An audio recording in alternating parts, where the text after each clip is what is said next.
ये जो फर्जी निकाल 12वीं क्लास का पढ़ने वाला छात्र वो क्रिमिनल नहीं था, टेररिस्ट नहीं था, उसके खिलाफ एक भी एफआईआर नहीं है, वो उसको पुलिस मार देती है। ये क्या है? और वो जो मॉब लिंचिंग हो रही है मुसलमानों की, 10-20 जो बजरंग दल के गुंडे इकट्ठे होते हैं, किसी को भी पीट पीट के मार देते हैं, कहीं कोई सुनवाई नहीं है। तो ये तो आतंक का शासन है पूरा, टोटल तरीके से ये टेररिस्ट सरकार है, टेररिस्टों की सरकार है। लेकिन ये ज्यादा दिन सामंतवादी तानाशाही सरकार नहीं चल पाएगी। जिस तरीके से फर्जी एकाउंटर रोड के ऊपर हो रहे हैं, जनता सब जानती है, और कुछ दिनों बाद जनता रोड पर आ जाएगी। जज अगर काम नहीं उनके खिलाफ काम कर रहे हैं तो कहते हैं जज तो आतंकवादी है। जो जज सुप्रीम कोर्ट में रह चुके, जिनके 65 साल के बाद रिटायर हो, उनको तुम आज आतंकवादी बता रहे हो क्योंकि वो तुम्हारे मुताबिक काम नहीं कर रहे हैं।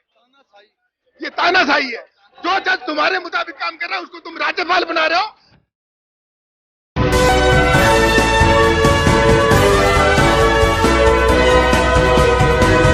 दमनकारी नीति जो है लगातार सरकार की जारी है, जहां सड़कों पर सैकड़ों वकील जो हैं वो उतरे हुए हैं, जो कि पटियाला कोर्ट से लेकर के सुप्रीम कोर्ट तक मार्च करना चाहते थे, पर उन्हें भी रोका जा रहा है, जिसको लेकर के आज संविधान लेकर के सैकड़ों वकील सड़कों पर हैं। सर, किस तरीके से संविधान को सुरक्षित रखा जा सकता है, क्योंकि संविधान को ही खत्म करने की बातें जो है लगातार सरकारें द्वारा जारी है। संविधान जब सुरक्षित होगा जब हमारे जजेस इंडिपेंडेंट काम करेंगे, जब जजों के ऊपर कोई प्रेशर नहीं बनेगा।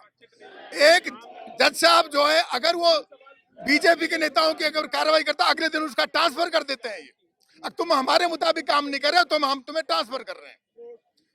ये सारा आप लोगों को मालूम है, मीडिया को, रातों रात उसका ट्रांसफर हो जाता है उसका, जबकि ट्रांसफर नहीं होता। न्याय की अगर तुम बिल्कुल गलत नहीं कर रहे हो तो जजों को अपना काम करने दो। जज अगर काम नहीं उनके खिलाफ काम कर रहे हैं तो कहते हैं जज तो आतंकवादी हैं।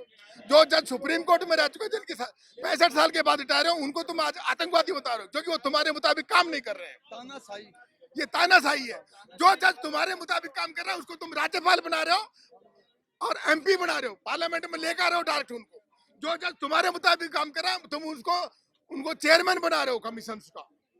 तो इसी के साथ साथ हम देख रहे हैं कि जहां अदालतें हैं, पर सड़कों पर ही अब इंसाफ किया जा रहा है। जैसे कि कल उत्तर प्रदेश में तस्वीर देखने को मिली फर्जी एनकाउंटर को ये जो लेकर। फर्जी निकाल 12वीं क्लास का पढ़ने वाला छात्र वो क्रिमिनल नहीं था, टेररिस्ट नहीं था, उसके खिलाफ एक भी एफआईआर नहीं है, वो उसको पुलिस मार देती है। ये क्या है? और वो जो मॉब लिंचिंग हो रही है मुसलमानों की, 10-20 जो बजरंग दल के गुंडे इकट्ठे होते हैं, किसी को भी पीट पीट के मार देते हैं, कहीं कोई सुनवाई नहीं है। जस्टिस लोआ जो सुनवाई कर रहे थे इसकी, अमित शाह के केस की, उनका मर्डर करवा कर इन्होंने सिग्नल दे दिया, और उसी की वजह से पूरी जुडिशरी डरी हुई है। पूरी जुडिशरी टेरराइज है अप टू सुप्रीम कोर्ट। कोई भी जज सच बात कहने के लिए राजी नहीं है, सच स्वीकार करने के लिए राजी नहीं है। तो ये तो आतंक का शासन है पूरा, टोटल तरीके से ये टेररिस्ट सरकार है, टेररिस्टों की सरकार है। टेररिस्टों की सरकार है, क्योंकि मैं युवा है, क्योंकि यहाँ पर कल हमने देखा कि सड़कों पर ही इंसाफ जो है वो करने पर उतारू हो गए हैं प्रशासन, और अपनी पीठ थपथपा रही है कि अब अदालतों की जरूरत नहीं है, सड़कों पर इंसाफ होगा। कैसे देखते हैं इन चीजों को? इंसाफ क्या, ये तो तानाशाही हो रही है बीजेपी सरकार की। जैसे हिटलर ने किया था कि मेरे मुताबिक काम नहीं करोगे तुम्हारा यही हादसा होगा। तानाशाही है, बिल्कुल तानाशाही है, बिल्कुल तानाशाही।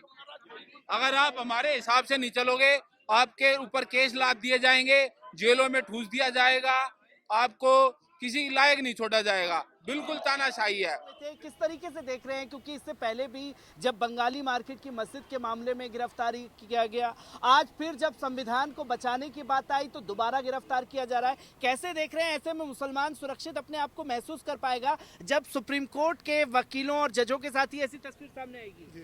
जो भी आवाज़ जो है संविधान को बचाने के लिए या समाज के पीड़ित लोगों को के लिए जो आवाज़ उठती है, उसको ये सरकार जो है पूंजीपति सरकार, समानतावादी सरकार ये जो है दबाने की कोशिश करती है। और महमूद प्राचा इस देश की पिछड़ों, दलितों और माइनॉरिटीज़ का एक प्रखर आवाज़ है। हमें वो बाबा साहब भीमराव अंबेडकर के संविधान को चाहते हैं कि देश में समाजवाद जो है हर गली मोहल्ले नुक्कड़ और समाज के अंतिम पक्ष में पंक्ति में जो खड़ा व्यक्ति है उस तक उसका बराबरी और हक मिले, समाजवाद सब ये हो। लेकिन जो अभी सरकार है वो संकीर्ण विचारधारा का है, सांप्रदायिक विचारधारा का है, और इससे सांप्रदायिकता का बोलबाला समाज में फैल रहा है। और जो है जब जस्टिस लॉ के हिसाब से शासन लॉ का होगा ही नहीं तो फिर देश में शांति अमन आएगा कैसे? क्या देश हम सबका नहीं है? देश किसी खास वर्ग का है या खास कुल का है या खास क्षेत्र का है? देश तो भिन्न भिन्न लोगों से मिल के बना हुआ है। जब लोग हैं तभी तो देश है, समझे? और जब लोग ही सुरक्षित नहीं है, लोगों का अधिकार ही सुरक्षित नहीं है, तो फिर कैसे? और लोगों उसमें भी जो बोलने वाले हैं, जो जुडिशरी के लिए में प्रखर आवाज़ है, उन्हीं को हमेशा दबाया जा रहा। आखिर ऐसा क्यों है? सारे वो मस्जिद तोड़ी जा रही थी, कोई सारे खामोश तमाशाई थे, लेकिन एक आवाज़ महमूद पराजा की गूंजी और उसको दबाने की कोशिश की गई। आज जो है जुडिशरी ने उस अफसर को जो तोड़ने गया था डांट भी पिलाया कि तुम गलत किए, दोबारा उधर जाना नहीं है। फिर आज उन्होंने आज आवाज़ उठाया कि जुडिशरी पे जबर किया जा रहा है, जुडिशरी को दबाया जा रहा है, इसको इंडिपेंडेंट रहने दिया जाए और उसी आवाज़ को फिर दोबारा दबाने की कोशिश किया जा रहा है सरकार के। मैं मांग करता हूँ कि इस देश का और जो है बाबा साहब अम्बेडकर का सिपाही महमूद पराचा को जल्द से जल्द छोड़ा जाए, समझे? उनको जो है जहाँ भी हों उनको जल्द से जल्द छोड़ा जाए। हम सब उनके साथ हैं, सारे समाज साथ है। जो भी इस समाज में चाहता है कि देश में जो है एक बदलाव हो, वो सब महमूद पराचा के साथ है। सब लोग जो हैं महमूद पराचा जी के साथ हैं। पर मैं यहाँ ये भी जानना चाहूँगा, क्योंकि हाल ही में हमारी जो वित्त मंत्री हैं निर्मला सीतारमण जी, वो अमेरिका में गई। उनसे जब भारतीय मुसलमानों को लेकर के सवाल पूछा गया, ये बोला गया कि भारतीय मुसलमानों के ऊपर भिन्न भिन्न तरीके से हमले हो रहे हैं, उसके ऊपर आप लोग क्या कर रहे हैं? तो वित्त मंत्री जी का ये कहना था कि हमारे जो भारत के मुसलमान हैं वो सबसे ज़्यादा सुरक्षित है, क्योंकि वो अपनी जनसंख्या तो बढ़ा रहे हैं। किस तरीके से देखते हैं आम मुसलमान? जहां बात की जाएगी मुसलमानों के हुकूक की, तो ये कहेंगे कि जी जनसंख्या तो बढ़ा रहे हैं। आज तमाम लोगों को पता है कि मुसलमानों के ऊपर कैसे कैसे अत्याचार हो रहे हैं। कहीं भी सिर्फ जब से सरकार आई है, मुसलमान और हिंदू मस्जिद और मंदिर, सिर्फ दो ही चीज़ों पर सियासत चला रही है। बाकी इसको कोई काम नहीं है। क्या समझे? नेता इनकी बहुत अच्छी अच्छी बात करते हैं कि हम ये कर रहे हैं, कहीं विकास की कोई बात नहीं करते, किसी की नौकरी की बात नहीं करते, कोई रोज़गारी की बात नहीं करते। महंगाई इतनी, जब कांग्रेस सरकार थी 400 रुपये का सिलेंडर था, भाजपा हंगामा कर रहे थे। क्या समझे? आज 1100 रुपये का सिलेंडर है।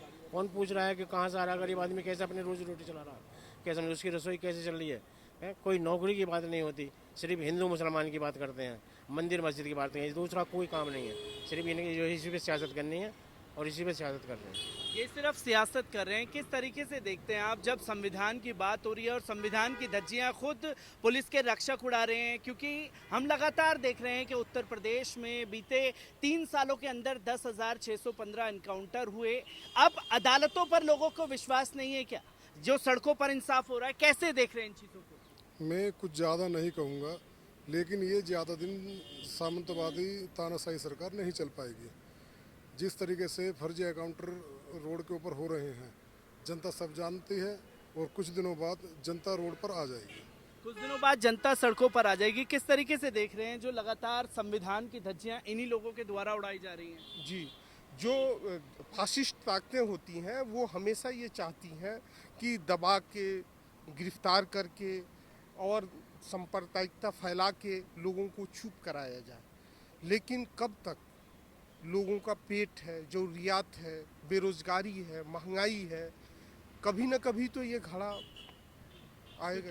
जब भी बात करने की कोशिश भारतीय जनता पार्टी के नेताओं से की गई है तो वो सिर्फ एक ही बात कहते हैं, जी मुसलमान तो तंगे हाल है, इसलिए जो है तमाम खुशियां दिखाने की कोशिश की जा रही है। अगर मस्जिदों पर हमला हो रहा है तो मुसलमानों की हो रहा है। तमाम तस्वीरें ये तो यही है कि जब हम पूछ रहे हैं कि बता काफिला लूटा कैसे, समझें, तो वह इधर उधर की बात करना शुरू किया जा रहा है। जो देश के मूलभूत समस्याएं हैं, जब इसी देश का एक हिस्सा मुसलमान है, दलित है, अब उनके मूलभूत समस्याओं और अधिकारों की बात होती है और तो इधर उधर की बात चला दी जाती है। वो बात उभारी जाती है कि फिर देश में सांप्रदायिकता, जो बिल्कुल गलत है कि मुसलमानों का पॉपुलेशन बढ़ रहा है, नहीं, जो सबका समान रूप से बढ़ रहा है। सब जातियों के, विशेषकर मुसलमानों का पॉपुलेशन जो है वित्त मंत्री जी ने लिया, वो मकसद क्या था कि ये इंटरनेशनली और नेशनल तौर से फिर मुसलमानों को कटघरे में किया जाए। ये क्या करना, वो उनका जवाब ये होता अगर वो कुछ काम डेवलपमेंटल के, हाँ मुसलमानों का जो एजुकेशन में जो है जब एजुकेशन की बात की जाती है, खुद तो फेलोशिप खत्म कर दी जाती है केंद्र सरकार। हम जो भी आज जो है जो भी फंड थे उनको कम कर दिया गया, वापस ले लिया गया। तो फिर आप कौन सा काम मुसलमानों के लिए कर रहे हो? उनके इलाके सबसे गंदे, कोई फैसिलिटीज़ नहीं, कोई ये नहीं। आज हज का टाइम है, आज इंडियन एयरलाइंस को सबसे ज़्यादा जो है बगैर कुछ किए दिए जो है इतने लाखों जो है हाजी जो है सवारी मिल रहे हैं और उससे फ़ायदे मिल रहे हैं। लेकिन क्या किया सरकार ने कि नहीं, जो फिटनेस सर्टिफिकेट बनाएगा वो गवर्नमेंट मेडिकल डॉक्टर बनाएगा। और इस देश में जितने फिटनेस सर्टिफिकेट बन रहा है वो प्राइवेट डॉक्टर्स बना रहा है, तो वो चल रहा है। लेकिन हज के लिए चाहिए गवर्नमेंट मेडिकल। ये क्या ये है, मगर अननेसेसरी जो है मुसलमानों या बंटीज को परेशान करने का एक नीति पे काम किया जा रहा है। बताइए, एक मामूली सी तीर्थ यात्रा हज है, उसको फिटनेस के लिए चाहिए तो वो प्राइवेट मेडिकल डॉक्टर नहीं बनाएगा, वो सरकारी मेडिकल डॉक्टर बनाए। और सरकारी में तो इतनी भीड़ और ये है कि वो टाइम पे बन नहीं पाएगा, इधर से उधर, यहाँ से वहाँ धक्का खाते फिरतेंगे। एक मामूली सी मैंने एग्जाम्पल दिया, ऐसे और बहुत सारी जो चीज़ें हैं मूलभूत सी। आप जाइए मुसलमान गलियों में, बस्तियों में, क्या हालात है, किस हालात में जी रहे हैं वो लोग। आज अपने कहीं बोल देते हैं अधिकारों के लिए तो लिंचिंग का हालात पेश हो जाते हैं। ये करने की ये है, दबा दिया जाता है, उठा के बंद कर दिया जाता है। ये क्या है? तो हम तो आवाज़ तो बोलेंगे ही, जवान है तो लब तो खुलेंगे ही, अपने अधिकारों के लिए बोलेंगे ही। और ऐसे ही महमूद पराचा और जो भी है, इस तरह के लोग धीरे धीरे जग रहे हैं और आवाज़ उठाएंगे। एडवोकेट पराचा के लिए तमाम लोग जो हैं यहाँ पर एहतजाज में जुटे हुए थे। तमाम लोगों की तस्वीरें जो हैं आप लोगों के सामने हैं, जो ये बताने की कोशिश की जाती है कि देखिए मुसलमान जो है पूरी तरीके से खुश है। आम मुसलमान मेरे साथ थे और तमाम ऐसे मुद्दे हैं जिस पर बात करना ज़रूरी है, पर सरकार मुसलमानों के मुद्दों पर ध्यान देना नहीं चाहती।